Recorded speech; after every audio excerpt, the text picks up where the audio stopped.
mji ambao ni kaunti 026, yani kaunti ya Trans Nzoia. Kutoka hapa tutakujuza matukio ya kipekee na kufahamisha matukio hayo kwa ufasaha mkubwa wa aina yake. Nyanya yetu inaharibikia kwa barabara. Juzi tumekuwa na mama ndaka amejifungua, lakini hakuna pikipiki, hakuna gari yenye inaenda. Bunge kama ni Bokose, ako wapi? Akikuja haonekani. Kutoka mji wa Kitale, mimi ni Boniface Barasa na hii ni TV 47.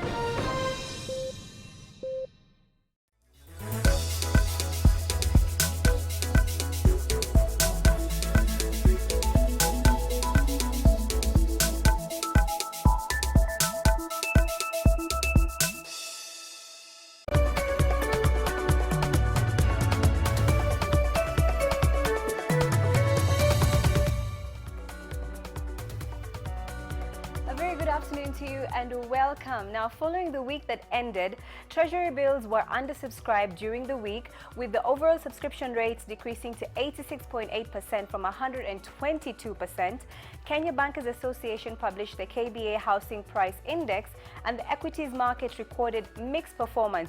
Welcome to a new week on the Day's Counter, where we will break down that which affects you in the business world and bring you competitive business news. Now, there's a lot in store for you today, including a topic on millennials and personal financing. But before we get into that, engage and interact with us on all the social media platforms and call in if you have any queries for our guests.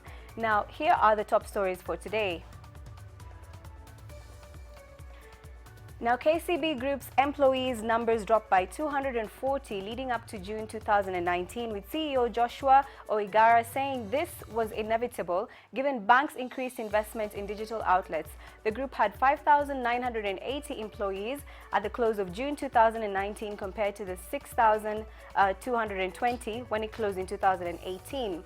Now, the CEO also, who chairs the Kenya Bankers Association, said that the new set of jobs would be created elsewhere through linkages within the banking sector. Now, moving on, the Chinese investors purchased a 550 million plot in Embakasi near the Jomo Kenyatta International Airport to put up a 853.2 million shilling hotel. Now, ACME Dream Limited plans to set up a 6-floor luxury hotel to stand on the 5.2 acres.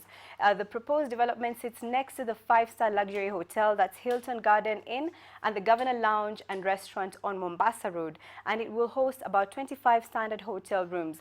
National Environment Management Authority has given Kenyans opposed to the project about 30 days to submit written memoranda to help reach an informed decision. Moving on swiftly, Petroleum Principal Secretary Andrew Kamau said that the $12 million or 1.2 billion Kenya shillings to be received from the sale of Kenya's first crude oil will largely be used to actually cover for the expenses that the explorer and the government incurred in marketing for its crude oil, which is set to be exported later this month. Now, he cited that the expenses to be recovered would be the cost of setting up the oil, drilling machines, rehabilitation of storage tanks, and expensive tracking of the crude that saw the piling of 200,000 barrels headed for Beijing in 2 weeks. Now, the Petroleum Act 2019 provides the profit sharing between the national government to be 75%, county government to be 20%, and the local community at 5%. But that will only be known after the cumulative costs of the early oil pilot scheme when it's done. Now, this will include the costs recovered. And this actually leads us to the question of today, which is, what's your take on the government's decision to retain all proceeds from this particular project? What's your take on the government's decision to retain all the proceeds from the 1.2 billion shilling oil deal till 2022 in Turkana? Tweet us to @TV47KE and @Lucy_Riley with the hashtag DaysCounterKE. Let's take a look at how the shilling is performing against other currencies.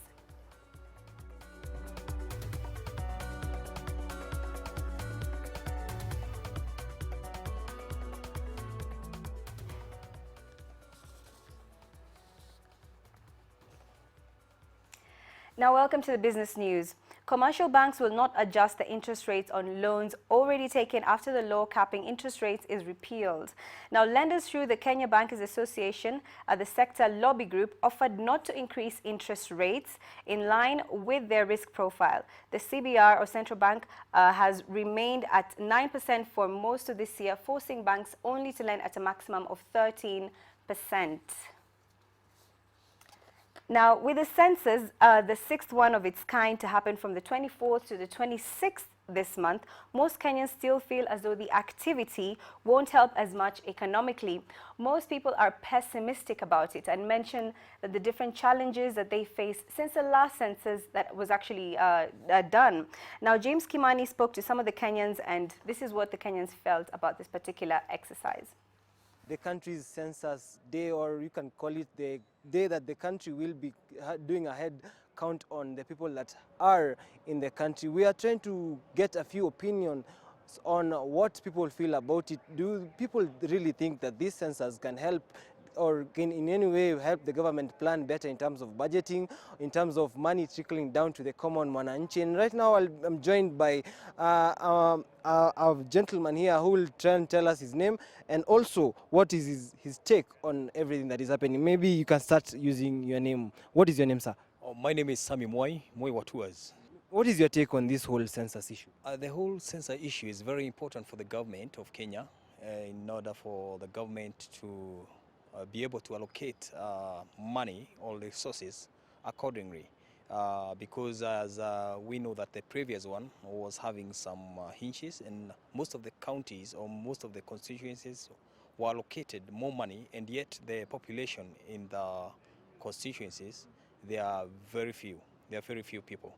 So I think it will be a good thing to do for the government in order for equality to be seen in most of the counties and also most of the maybe lower levels like constituencies and also wards. Yeah. We are having a problem right now in the counties where people feel that many counties are getting more money, yet they do not have that number of people, and other countries are getting very little money, yet they have so many people or so many resources around them. Maybe do you feel that this census will in any way solve this problem, this issue? Definitely it will solve, because I don't see the reason why, let's say, a place like Kiambu have got 1.5 million, more than 1.2 million people, the population, yet maybe like Turkana or Lamu have got 50,000, and you are getting the equal amount of allocation in each and every budgetary year. So I think that one will help most of the counties and most of the people to get resources from the government, from the central government. My name is Kawatong, and I'm a South Sudanese. I think it's important, the census is very important for the country to know how many people are now in here, and also it's important for resources allocation. It's a German researcher who said that it's only fools who expect to do the same things the same way and get different results. So what I can say is that, and it must be Einstein who said that. So what we are trying to say is that expecting too much out of this regime will be counting too much. And what we are going to do is that we are going to have another 5 years of problems, despite them having the numbers, because they'll collect your numbers, they'll go and keep them. Some of them are doctored for political purposes. We want to see which tribe is stronger than the other, so that at the end of the day they can be used for election rigging in 2022, because it's all about politics. People want to amass power for themselves, for their own good. So in my opinion, basically, what I can say is that the trickle effect of the money you're talking about to the common mwananchi, to the Wanjiku, to the Halima, to the Mweni, to the Nekesa, will not happen. Or to the Atieno, it will not happen, because these are the same fellas who want to eat. The guys at the top, they are the policy planners, they are the same policy implementers. It's a one-man show. So what I expect is that these things might not happen the way you really expect. So that is my take on that. I think it's very important to count and see who's bringing benefit to the country and who is not bringing benefit to the country, which is good for the citizen of the country. So yeah. Do you see it in the long run helping the economy? It definitely would help, but to have more, to be monitored more, you know. So it needs a lot of work, obviously, but yeah, it'll help in the future. But you need more monitoring. Who's actually benefiting the country, who should be allowed to stay and benefit the economy, because that's the most important thing, Sabin. Yeah. Of course, in Canada, 10 years was paper. I mean, now it's an app, it's a website, so you don't have to, there's no fraud in it, there's nothing in it. Just with your name, your signatures, and everything is done. So I came to Kenya 2012. Kenya 2012, Kenya now is big different, and it's a lot of improvement, so it's nothing is impossible. Well, after 10 years, Lucy, the sixth census happening in this country is finally set to happen on the 26th, that is on Monday next week. Well, many are projecting a number that will be more than what we experienced last time being that 45 million Kenyans were counted. The economic benefits of the census is not something that many people on the street mostly relate to, but the country's budget, most are hoping that with this new census, then the government will be able to account for every single coin that they are using, and they'll be able to put every single coin into good use. Well, I'll hand it back to you in studio, Lucy, but I'll make sure to keep you up to date with everything concerning the census issue. Back to you in studio. Right, thank you so much for that report, James Kimani. Now moving on, online businesses continue to grow each day. Meet Helen Nyambura, who rents out shelf space to online business owners who are unable to afford rent to sell and store their merchandise. Vanessa met her to compile the following report. It's important for every business person to ensure that their client receives or gets the products delivered on time, and more so when that place can be central. And today we are joined here by Helen Nyambura, who is the founder of Notify Logistics. Speaking to her to tell us more about her story, where she started, and why did she see the need of such a product in the market. Good morning, Helen. How are you today? Please take us through, when did you start this business, and what was the reason behind, or what inspired you to start it? Right. My name is Helen Nyambura. I'm the founder of Notify Logistics. I started this business about a year and a half ago. This was after my maternity leave. So I started an online business. I was selling face moisturizers. And then my business started getting a lot of traction online, and I was getting a lot of orders. But now delivery was my biggest challenge. And of course, being an online business, all my products were in the house. So I used to get orders from my clients, and then we would organize to meet in town. Then number one, a place to meet was a challenge, where I would explain how my products work to my clients. That was a big challenge. So we ended up meeting in restaurants, and you know what happens in restaurants, people eat. So we'd end up maybe buying a cup of tea and something to eat, and I would eat all my profit in the restaurant. So that was one of my challenges. Delivery was also a big challenge, because now I had to come from home and come and deliver the product to my clients, and sometimes it used to be very far. So I would waste a lot of time and money going to deliver. So we talked to one of our friends who had a shop in town and asked her if she could give us a small space in her shop where would display a few of our products. And the reason as to why we decided to talk to my friend is because we had gone around trying to look for a shop in town. And of course, it was very, very expensive. I think the cheapest we got was 15,000. And that was a very small place, Huko downtown. So so we decided to go that way and talk to a friend to give us a small space in her shop, and she agreed. So from that arrangement, she charged me 5,000 to keep a few of my products in her shop. And now my work was much easier, so I could now concentrate on marketing and direct my clients and the leads that I was getting to the shop. So that made my work very easy, and of course I was saving a lot of costs. Yeah. And how much was the amount of the shop, maybe your first shop that you rented, how much did it cost you, and how much do you charge your clients for the shop? So eventually, I talked to a few other of my friends, and we discovered that I'm not the only one who was going through those challenges. So we decided to consider that as a business. So we decided to take a shop, which I was paying about 18,000. In a month's time, I had 12 online businesses in that shop, and I was charging each one of them. Then it was 5,000. So from my small shop of about 12 online businesses, I was making 60,000. Yeah. And from as low as 2,500. That depends on the location of the shop and also the size of a shelf. So as you can see, like from this is a bigger shelf than something like that. So this would go for 3,000 and something like that, 2,500. What about this? Is it the same as that? This because this is the same as this because it's longer. Yeah. Mm. And maybe how do you get your clients? Or where do you get your clients from? Yeah. So our target market is the online businesses. So we usually look for them online. That is from Facebook, Instagram, yeah, mainly.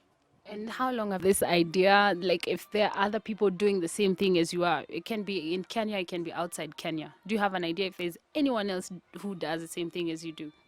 The most interesting thing about this idea, it was just a big blessing from God. We stumbled into it out of need. So we have done a lot of research. Yeah, and people now have started embracing it. People have started embracing it now. Yeah. And where did you get the name, like your name from, if I might ask? So part of the other services that we offer, apart from space, is that we also do deliveries. So normally what we do, we will deal with online businesses so these are people who've already marketed their products, and then now we take over from when they send us clients. So they advertise their products online, then now they direct their clients to our shops, and that's where we take over. So we deal with the logistical part of your business. So we will handle your clients when they come, explain to them how your products work. If it is clothes, we have a fitting room where they can change. And then we also do a lot of deliveries because now people are shopping online and they want products delivered to them. So we are more of a logistics company. We handle the logistical part of your business. A year and a half ago. So after my first shop, we took a bit of time to just understand the business and come up with a good model. So early this year, we decided to expand. So we now have 8 shops in 4 different locations. So this is one of them. It's our mother shop. Then we have a shop we have actually 2 shops at Norwich Union Towers. I have 3 shops in Ibrahim's supermarket. We have another one at Tomboya Street, the Star Mall. And then there's a new mall coming up called Sawa Mall. So there we're going to have about 4 shops. Yes. Advertise. So we advertise online, mainly Facebook and Instagram, since that's where our clients are. So our shops act as collection points for the online businesses. For your company, what do you plan to do next after this? The future is bright. We are looking forward to what is coming up for Notify Logistics. And one of the most interesting things is that now we are allowing shop owners to come and become part of the Notify Logistics family. So if you have a shop and you have unutilized space, then we can partner together so that we can allow you to use the unutilized space to rent to other people because demand is very, very high. So we are becoming like the Airbnb, but for commercial space.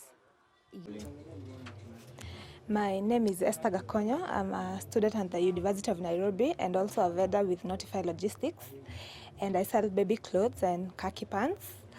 And this business has really helped me because I'm able to concentrate with school more as they do so much for me in my business. Because what I do is I only get the stock and then I take photos, then I market online. And then I'll be able to direct my clients here who, when they come, they'll find someone who will be able to show them the clothes or just give them the photos of the clothes that they want, and they're able to buy. And also, if I need to deliver clothes to other places outside Nairobi, the Notify Logistics will organize deliveries for me and also the payment. So my work is really easy. I'm able to run business so well as I concentrate with school because of Notify Logistics.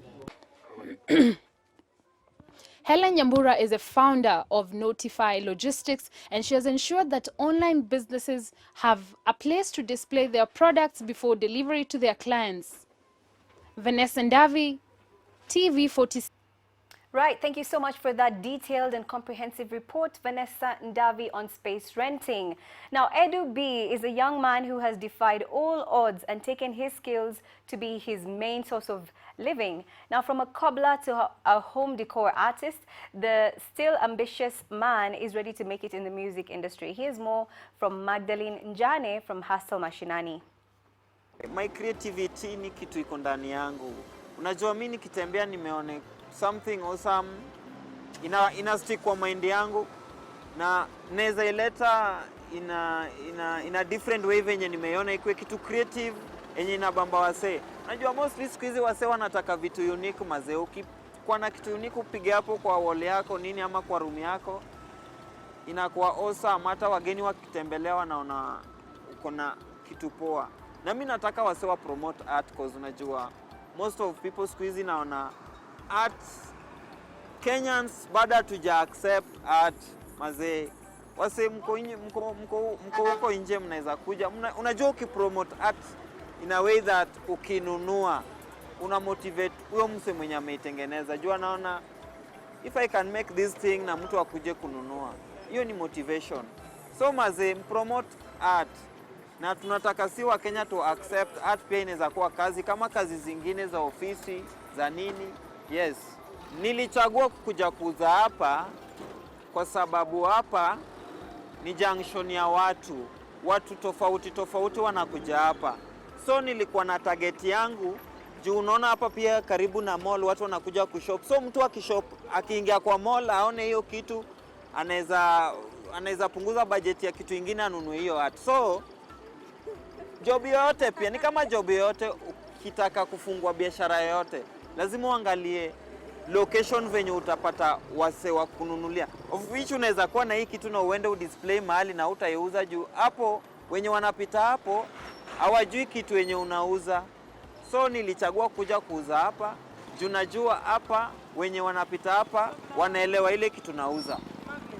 Hii yake it will depend on the market itself. Unaweza jenga nyingi lakini ina depend mahali huko kuna watu wangapi, what's your target market. Kama Edu sasa pale Thika Road TRM, the target there ni middle class who are good because middle class usually wako na disposable incomes. They do buy and they treasure. If they treasure his art, then he will go very far. Anaweza ajimarket even house to house. Sababu yake ni kitu anaweza fanya ukiona. And that's the beauty of art, yeah? The creativity in it. But his location is very good because the surrounding estates is a middle class who usually, and then again TRM is a very busy place, it's a very busy mall. So that way, ako sawa. Now marketing is the thing. Marketing is the thing. How well are you known and who knows your product? Yeah. All right, thank you so much for that, Magdalene Njane. And of course, do stay with us and continue to watch Hustle Mashinani. Now, Githurai market has been set ablaze this morning, disrupting business worth close to 3 million Kenya shillings. The source is unknown, and this has happened for the third time in a year. Take a look.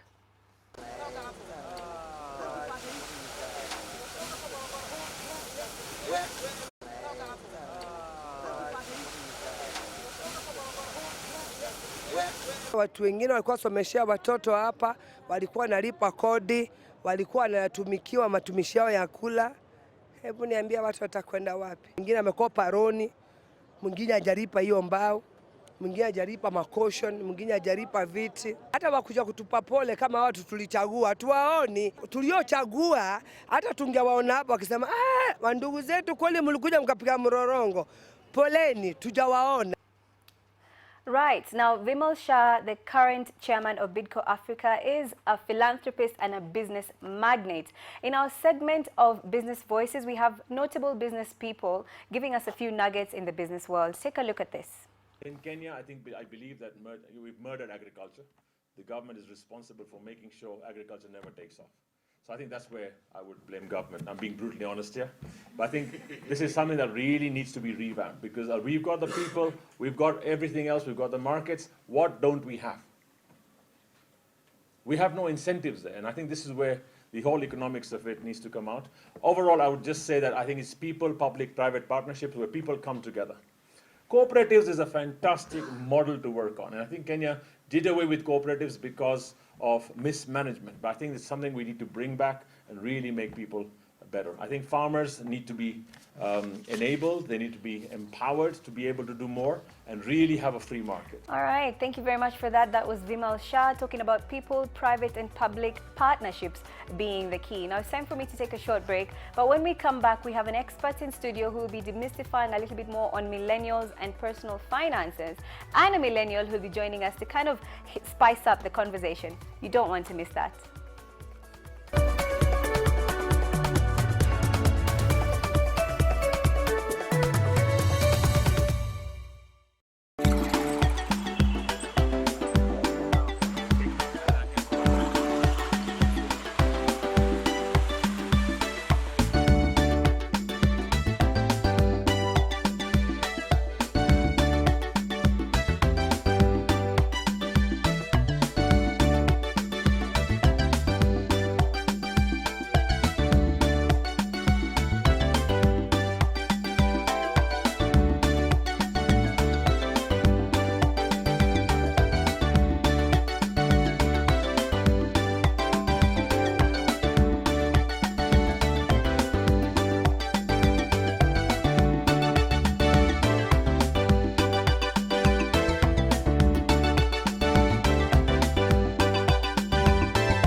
na yote yanayofungana hufunguka. Kila kukicha mapya yanasawazisha jana na ya leo.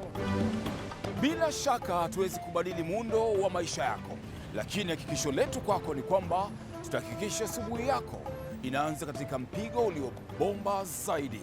Inakuwaje Kenya tufunge Tanzania baada ya mechi kuimiliki? Tunarauka nawe kwa uchambuzi wa kina wa taarifa mbalimbali. Tutaangazia kaunti mbalimbali moja baada ya nyingine. Mazungumzo na majadiliano yanayokujenga wewe nafsi yako. Hatutasahau burudani Jumatatu hadi Ijumaa.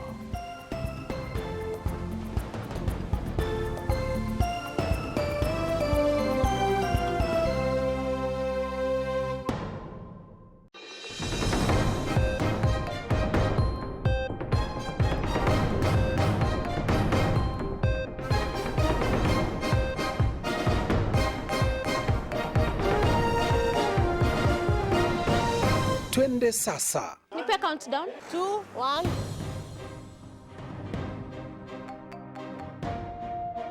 Nakuletea matangazo moja kwa moja kutoka kongamano la 6 la ugatuzi hapa Kirinyaga County. Hapa ni mjini Meru. Tupo katika eneo la Wetavia County ya Kiambu. Hivi leo tuko Nairobi Cinema. Hapa ni Kina, ukipenda Kinango.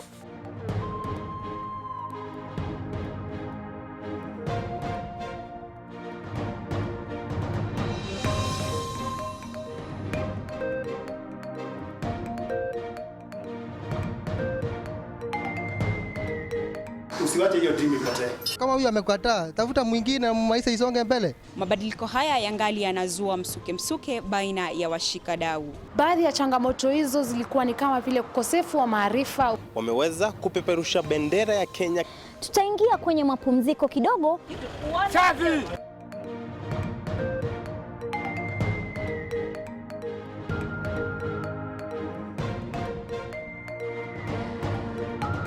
Na hii mpenzi mtazamaji, ndio TV47 macho na sauti yetu.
Visa vingi vya ukosefu wa kazi vimewalazimu watu wengi kujitosa katika hustle mbalimbali.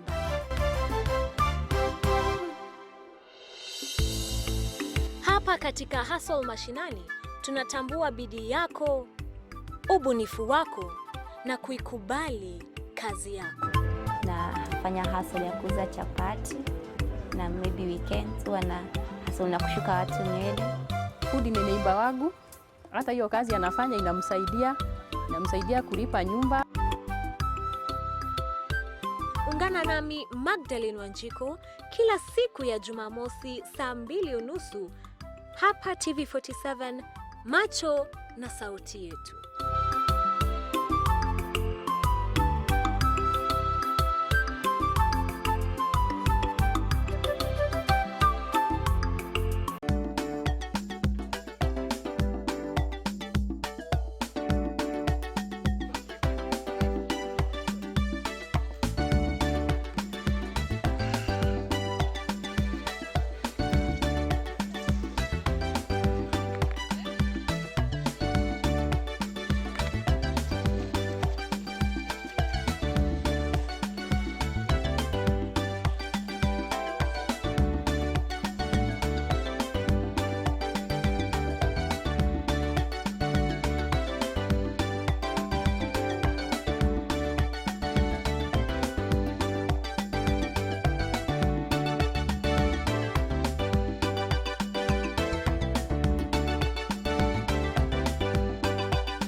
Welcome back. Thank you so much for choosing to stay with us here at TV47.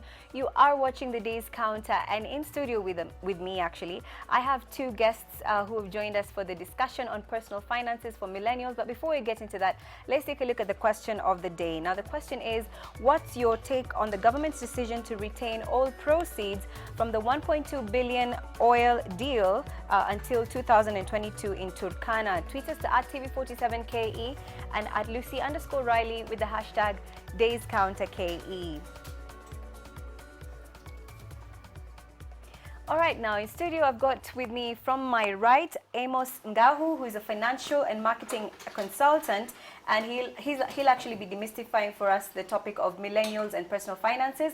And to my furthest right, I've actually got Anthony Njuguna, who is a student at Multimedia University. Karibuni sana. How are you doing today? Thank you. Doing fine. Fantastic. So really our topic today is about millennials and how millennials are managing their finances, if they're doing it the right way or not. So maybe I can just start off with Anthony. First of all, do you find managing your money to be a challenge, or do you find that you get enough money? What's really the problem with millennials working with the resources that they have?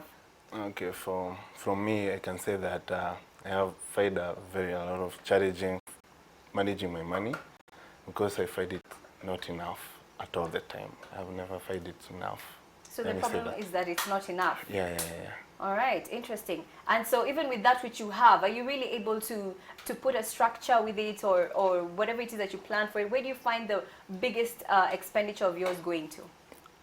For me, the sort that I have, the expenditure which I have is like that's leisure, kujibamba, that's only that. Very interesting, and it's very true. So now perhaps you can actually tell us, Amos, starting from the beginning, why did you decide to go into this line and help other people, and not just millennials, but people, families as a whole, as your portfolio says, to really learn how to manage their finances?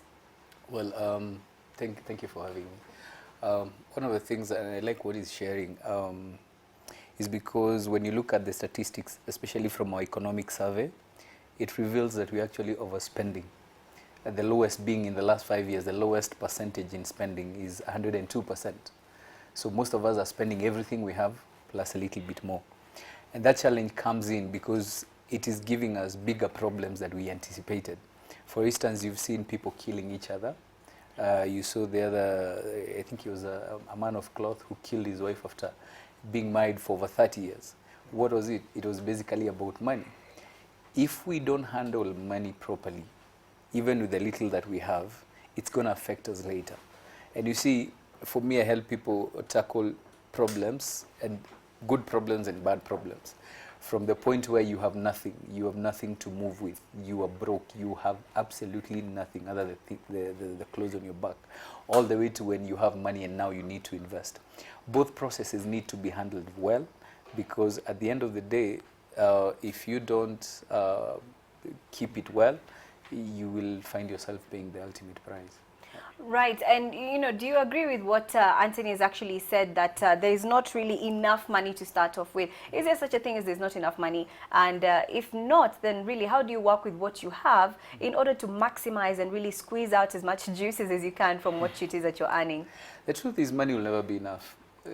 If it would be enough right now, I don't think Bill Gates would be in the business of what he does. I believe it is up to us to actually find out. If I am making 10,000 shillings, I need to respect that 10,000 shillings, because I normally say money does not stay where it's needed. It stays where it is respected. I have a story. I have done a book called Turnaround Solutions, and in that book, I've put a story of a house help. And this house help used to earn 6,500.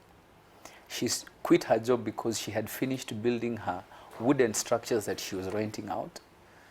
And she had gotten to a place whereby she was now financially independent at her level. What does that mean? If you're financially independent, simply means that you have a passive income that is more than your active income. Active income is basically what you do if you're employed, that's your active income. But if you have an extra income outside there, and it overtakes your current income, then we can say you're financially independent. So she had rental houses, she had a motorbike. So by the time she was leaving us, she actually did not need her job. So it's up to us to find out, if I am making 10,000, what is it that I can do to plan myself with that 10,000 and make the best out of it? Because either way, you either pay now, you pay the price now, you suffer now and enjoy later, or you enjoy now and suffer later. Right, I like what you just said there, but maybe I can get back to Anthony. In a book by Simon Sinek, he actually talks about always begin with the why. And so maybe just to understand, why is it so important in the first place to be able to get more than whatever it is that you're getting, to learn how to manage your finances and ultimately grow and invest your money? Why do you think it's important as a millennial, as a young person, as a youth, to be able to be aware of this particular information and, use it and restructure it? I think it's good for us to know how to manage it, because like my situation, I can say I have a lot of incomes, flowing income, but I can't say where it usually goes or how do I do with the money. I can say that knowledge can help such a millennial like me, in minimal world there. Yeah. Right, it's interesting that you've said that you actually have a lot of incomes coming in, but are unaware of how actually you distribute them. And so perhaps even you'll be able to share with us what are some of these examples you do, because millennials are even struggling to create more than whatever it is that they're earning. Perhaps they're getting from a family or a friend. But then we'll go back to you, Amos. Talk to me about, you talk of a blueprint, really, a blueprint to managing your resources, creating wealth. What is that about? Well, I'll tell you something. The other day we saw the chairperson of the youth, is it called the Youth Fund? And he was trying to put up a proposal to get some youths who have been listed in CRB because of small debts. And these amounts were actually going as low as 200 shillings. When you ask the why, nobody can give you an answer. Why am I borrowing 2,000? Why am I borrowing 1,000? And it's not like they are taking that money as capital to do business. All of it is consumer debt. So realize, I'll take this money and go, Arsenal is playing Man U, I'll place a bet. I need to take my girlfriend out, or I'm doing rounds whenever we go out. And I realize, hey, everybody is throwing in a round. Why don't I do the same? I go to my M-Pesa, or whichever other digital lending apps, then I quickly do what? I take a loan and pay. All for what? For consumption. The moment we understand the why I am having the money I'm having, the easier it will be for you to go outside there and invest and multiply your money. Because most people ask me, which is the best investment I can do? And I tell them, there's many investments as the personalities and uniqueness of individuals that we have. So it's a matter of you finding out, just like the rainy season. You have to do gutters nicely and you have to harvest your water. Whatever you'll do is it's up to you depending on the climate.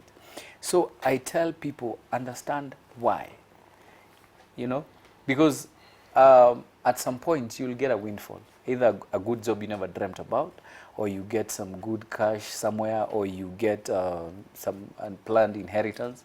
Now, if you're not prepared for it, it will destroy you completely. Right. Yeah. Right.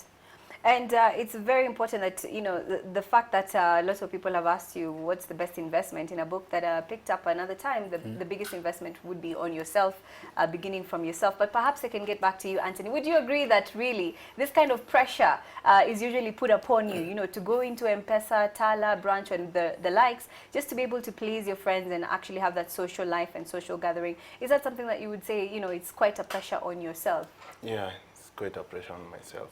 Like, can give example. One day it was, I am a movie, I love movie. So my friend told me that I want to go and watch Lion King. I didn't have anything, but what could I do? I went on M-Pesa in the freezer, then I went. You see, that's a pressure for my friend. Yeah, I did it. Yeah.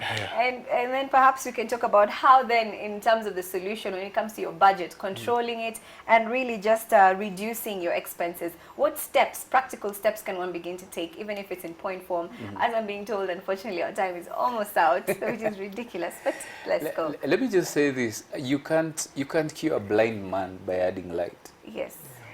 The moment you understand that, if you're in a broke position, if you're at a place where you don't have money, there's something I call acceptance. You know, it is okay to tell your friends, I cannot afford, and let it go. What is bugging us is pride and the pressure of being at that level with everybody else. If we can be able to manage that, everything else becomes easier. Easy. Yes. And that's what I've learned even in my personal. I've not had a straight line. There are times I've been very broke and people ask you, you broke, you changed your car, you're in a smaller car. And you tell them, you know what, it's what I can afford now.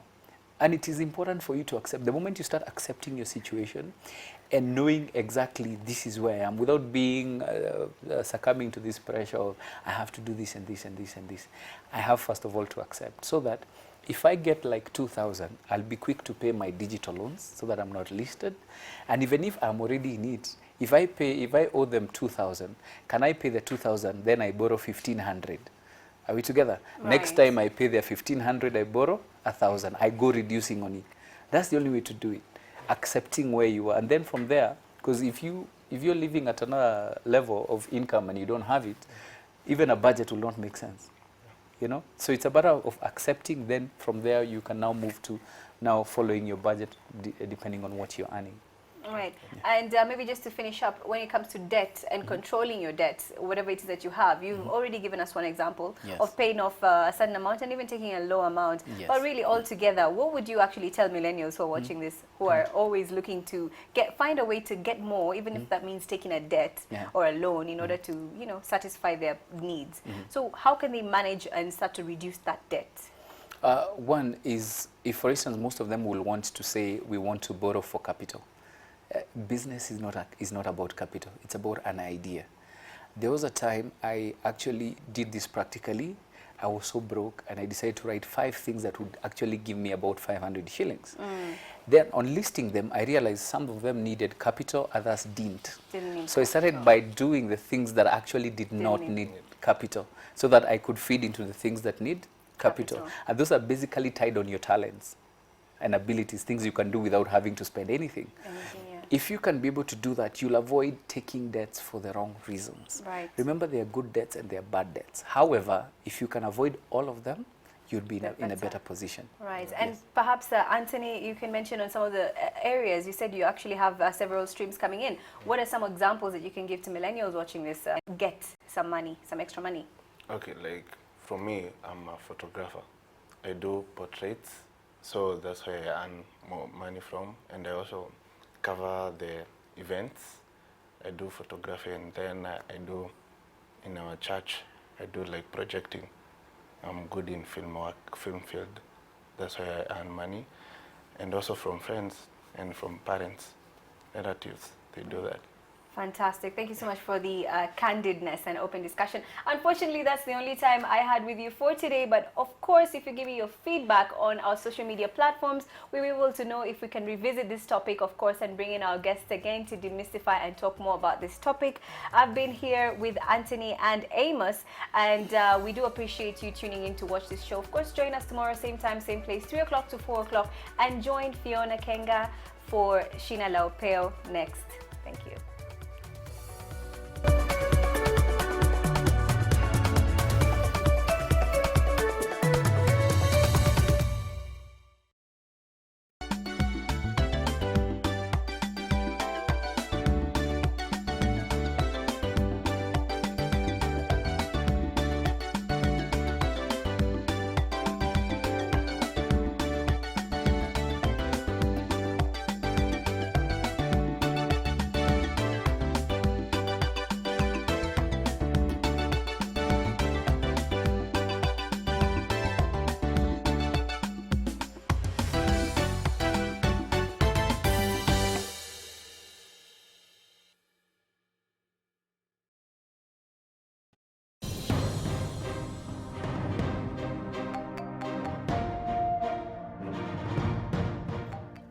Uhuru, sheria na haki ni vipengee muhimu katika maisha ya kila siku. Na iwapo serikali itafanikiwa katika makuzi ya jamii iliyo na mwelekeo, basi sharti sheria hizo zifuatwe.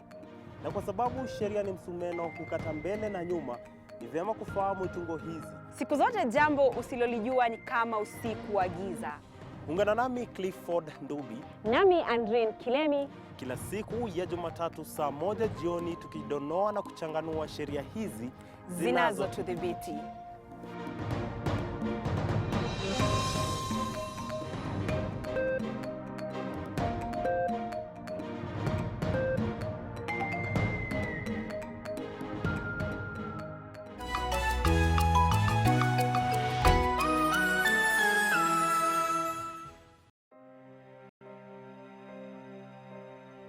Wapeane madawa, juu si eti haziko, madawa ziko, but sijui mbona wapeani. I think maybe wanakuaga na chemist zao. I will protect my profession.